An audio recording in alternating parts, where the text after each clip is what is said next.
Assalamualaikum warahmatullahi wabarakatuh. Baiklah, kita akan melanjutkan pembelajaran kita mengenai macam-macam sifat koligatif larutan. Kalian tentu pernah menyantap atau menikmati es krim, bukan?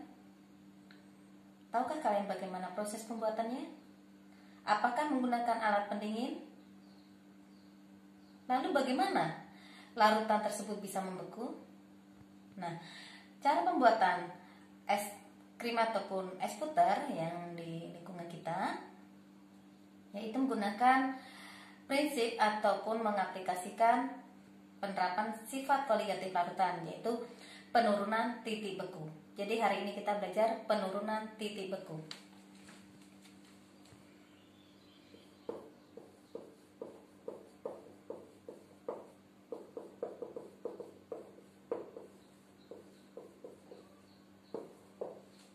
Di sini dikatakan penurunan berarti kan selisih, ya. Nah, selisih nanti antara pelarut dengan larutan. Contohnya adalah es lilin dengan es batu. Ya, kalau es lilin berarti ada komponen yang lain selain dari pelarut. Ya, ada gula, ada zat aditif lainnya. Pertanyaannya, antara es batu dengan es lilin mana yang mempunyai temperatur paling rendah? Oke, untuk menjelaskannya kita melakukan kegiatan berikut. Untuk menjelaskannya, sekarang perhatikan di sini sudah Ibu sediakan adanya es batu warna bening, dan untuk yang es lilin atau larutan Ibu beri warna hijau. Kita akan menentukan mana yang mempunyai temperatur paling rendah. Oke, sekarang perhatikan skalanya di sini. Sebelum Ibu masukkan ke pelarut ataupun nanti ke larutan, perhatikan skalanya adalah 28 ya, 28 derajat Celcius. Nah, sekarang Ibu masukkan ke pelarut ataupun es batu. Perhatikan. Ya, udah 0. Perhatikan ada nggak bergerak lagi. Ternyata tidak bergerak, berarti suhu untuk pelarut adalah 0 derajat Celcius. Perhatikan termometer sebelum dimasukkan ke dalam larutan. Percobaan kedua ya. Di sini skalanya adalah 25, oke? Nah, sekarang kita masukkan ke dalam larutan. Nampak langsung turun ya. Suhunya sudah di bawah 0. -1. Kita tunggu berapa saat. Tidak bergerak lagi. Ternyata ya, larutan suhunya adalah -1 derajat Celcius. Jadi kesimpulan dari percobaan kita tadi adalah mana yang lebih rendah titik bekunya, pelarut atau larutan? Ternyata adalah larutan, di mana larutan adalah -1 yang kita lakukan percobaan tadi, dan pelarut adalah 0, ya kan? Jadi selisih antara titik beku pelarut dengan titik beku larutan disebut penurunan titik beku. Oke, ya, ini. Nah, untuk simbolnya gitu ya, apa simbol titik beku? Ya kan? Delta T F, ya. Jadi nanti F ini diambil dari kata bahasa Inggris yaitu freezing. Ya.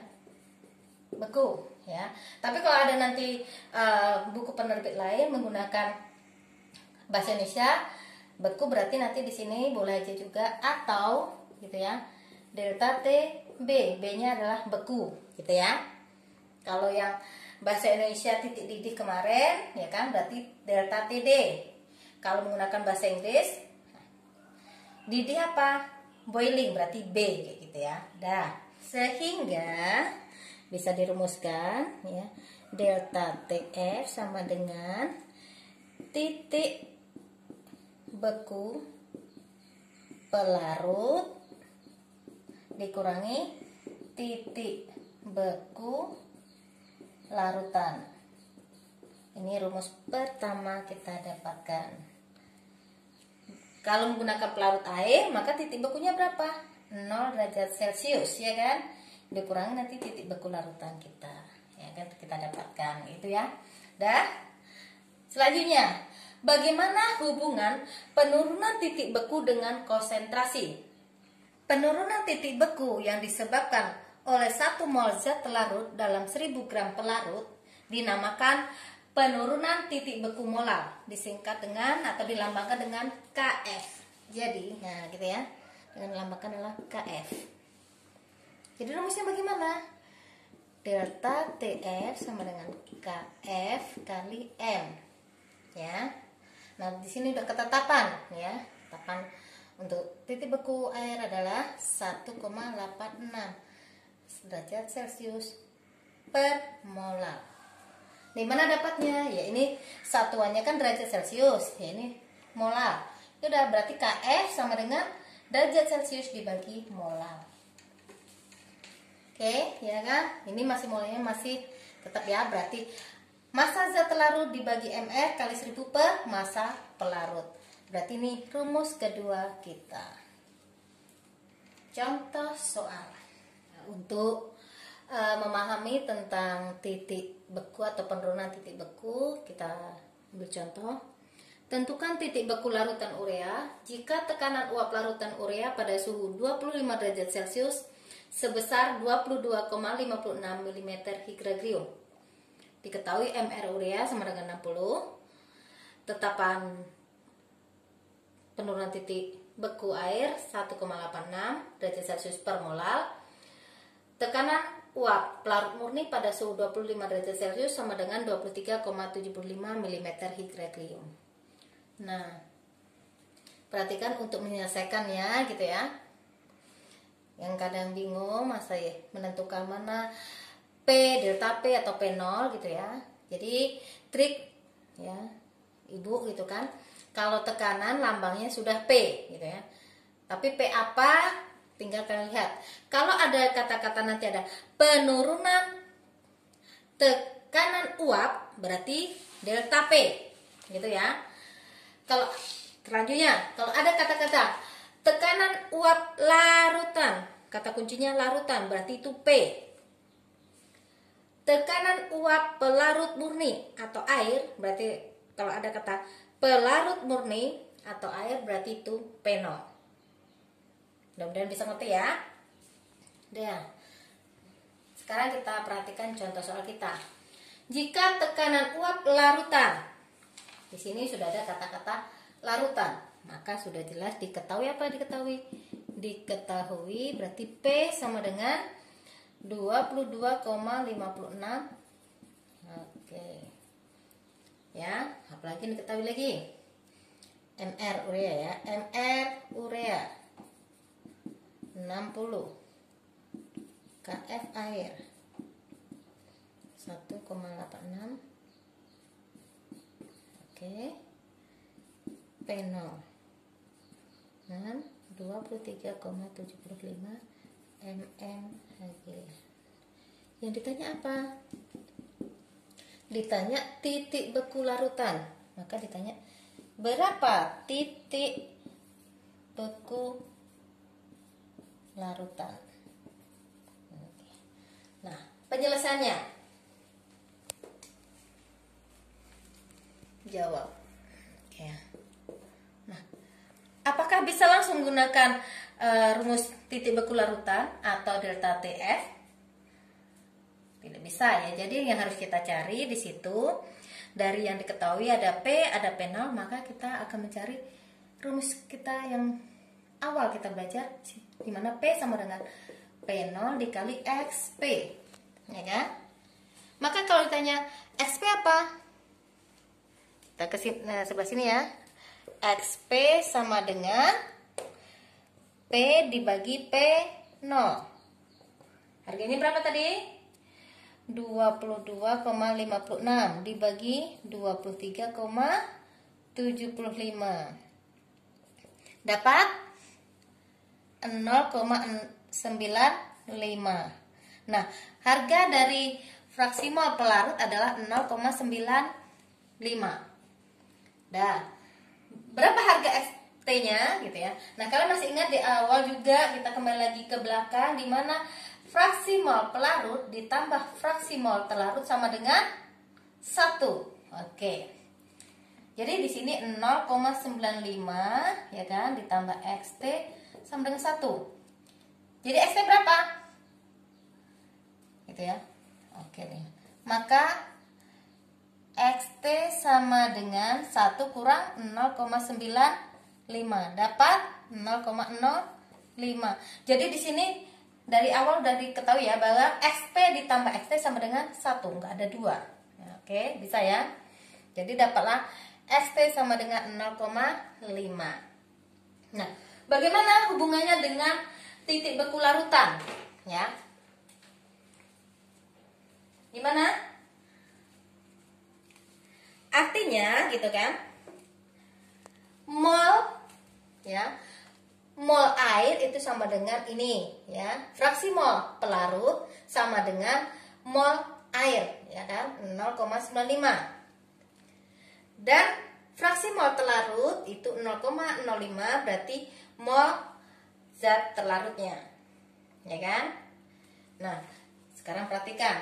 Rumus kita kan delta TF sama dengan KF kali M ya kan?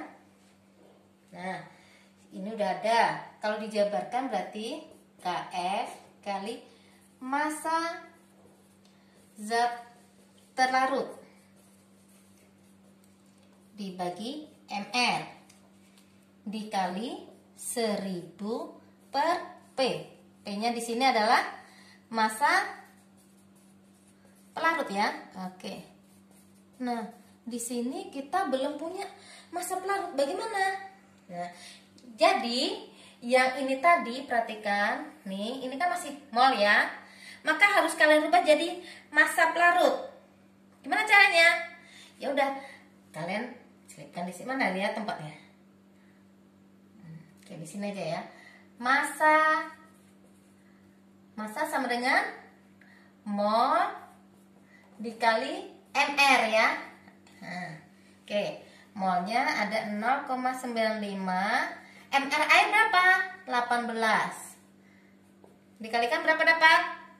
17,1 gram. Oke. Ya kan? Baru kita masukkan KF-nya berapa tadi di soal? 1,86. Nah, ingat di sini ya. Massa per MR itu sama dengan apa? Nah, perhatikan ini. Ingat kembali. Massa per MR sama dengan mol ya. Oke, mol zat terlarut berapa dapatnya tadi? 0,05 kalikan dah. 0,05. Selanjutnya masukkan nih 1000 per 17,1 dikalikan 5,44 ya kan derajat Celcius.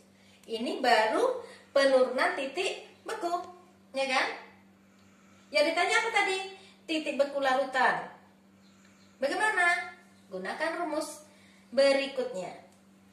Baik, kita tadi sudah dapatkan harga delta TF-nya adalah 5,44 derajat Celcius, ya kan?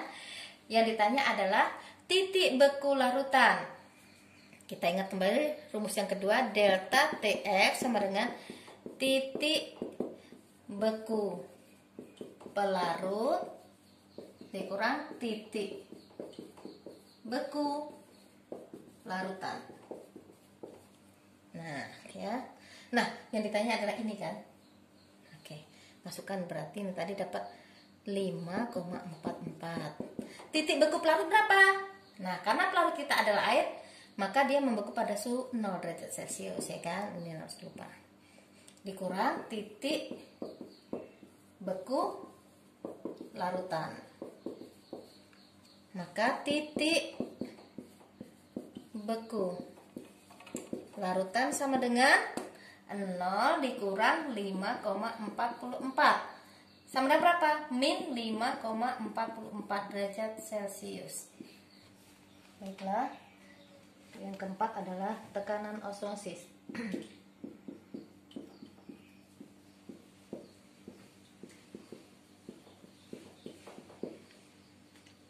Apa itu osmosis? Osmosis adalah perpindahan dari larutan encer ke larutan yang lebih pekat. Nah, untuk menjelaskannya kita bisa melalui gambar ya. Dimana ini ada pipa U, ya kan?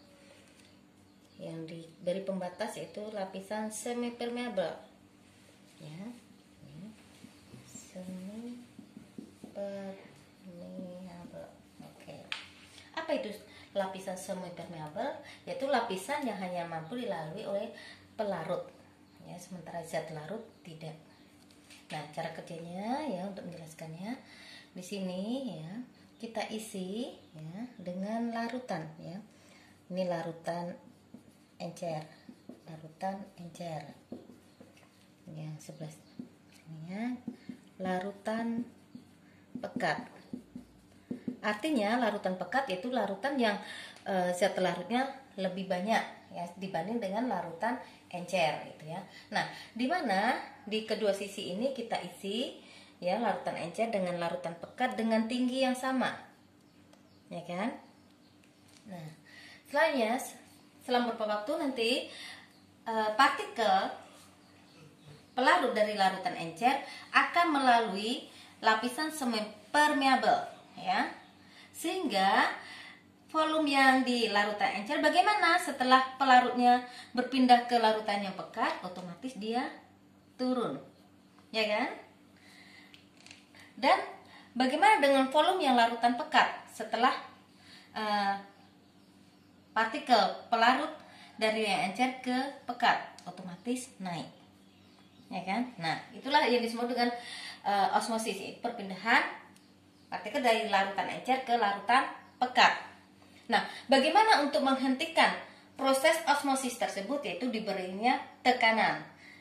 Tujuannya apa? Untuk menghentikan proses osmosis. Jadi disebut dengan tekanan osmosis. Rumus tekanan osmosis diturunkan dari gas ideal. Gas ideal. Apa rumusnya? P kali V sama dengan nRT. Ya. Tapi untuk tekanan osmosis lambangnya bukan P tapi P. Ya. Selanjutnya V ini ya volume pindah ke kanan ya. Jadi N per V kali R kali T. Dah, dimana N-nya adalah mol dan V-nya volume. Jadi banyaknya mol zat terlarut dalam 1 liter larutan disebut dengan molar. Molar, M besar. M besar. Jadi rumus kita yang kedua adalah P sama dengan mRT. M-nya molar, T-nya tetapan gas ideal. Ya, berapa harganya kalau udah ketetapan? Harganya adalah 0,082 liter atmosfer per derajat Kelvin kali mol. Tuh ya. Sementara di sini T-nya adalah temperatur. Temperatur ya. Temperatur satuannya untuk tekanan osmosis adalah Kelvin. Nah, kalau dalam soal kita nanti atau kalian temuin derajat Celcius, bagaimana untuk menjadi Kelvin? Maka Kelvin sama dengan derajat Celcius ditambah 273. Contoh soal. Jika sebanyak 6 gram zat non-elektrolit terdapat dalam 250 ml suatu larutan yang temperatur 25 derajat Celcius, tekanan osmosisnya 9,77 atmosfer. Massa molekul relatif zat tersebut adalah diketahui apa? Massa zat non elektrolit sama dengan 6 gram. Selanjutnya volume larutan ya, volume larutan sebanyak 250 ml. Jadikan liter. Oke, berarti dibagi 1000 kan? 1 2 3. 0,25 liter. Berikutnya temperatur. Ya, temperatur di sini diketahui 25 derajat Celcius kita rubah jadi Kelvin ditambah 273 sama dengan 298 derajat Kelvin. Berikutnya tekanan osmosis, namanya adalah Pi, sama dengan 9,77 atmosfer. Yang ditanya massa molekul relatif, berarti yang ditanya adalah MR. Oke. Jawab. P sama dengan MRT. P-nya 9,77 atmosfer. Nih, ingat ya. Ini kan mol. Ya, mol per volume kali R-nya 0,082 liter atmosfer per derajat Kelvin kali mol dikali temperaturnya 298 derajat Kelvin. Volume kita tadi berapa? 0,25 liter, ya kan? Yang ditanya adalah mol. Mol sama dengan, oke, berarti 9,77 atmosfer dikali 0,25 liter, ya kan? Dibagi nih 0,082 liter atmosfer per derajat Kelvin kali mol dikali dengan 298 derajat Kelvin. Ya, kita kalikan 9,77 dikali 0,25 dapatlah 2,4425, ya kan? Bagi 0,082 dikali 298 didapat 24,436. Nah, ini dibagi, hasilnya adalah 0,09.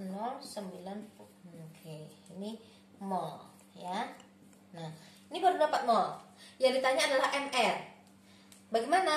Nah, dari mol menjadi MR, maka MR sama dengan massa, ya kan? Massa kan 1 gram kan, dibagi dengan mol. Masanya tadi berapa di awal soal kita? 6, ya.